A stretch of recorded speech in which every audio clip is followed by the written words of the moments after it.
మన పాపములు, దోష అతిక్రమ క్రియలు మన దేవుణ్ణి మన నుంచి ఎంతో దూరము చేయుచున్నవి.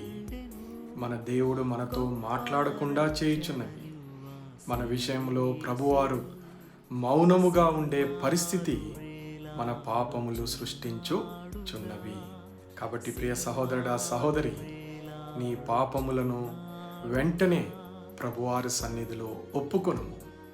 ఆయన నమ్మదగిన వాడు, నీతిమంతుడు కనుక క్రీస్తు రక్తము నీ ప్రతి పాపమును కడుగును, నీకు క్షమాపణ దయచేయును.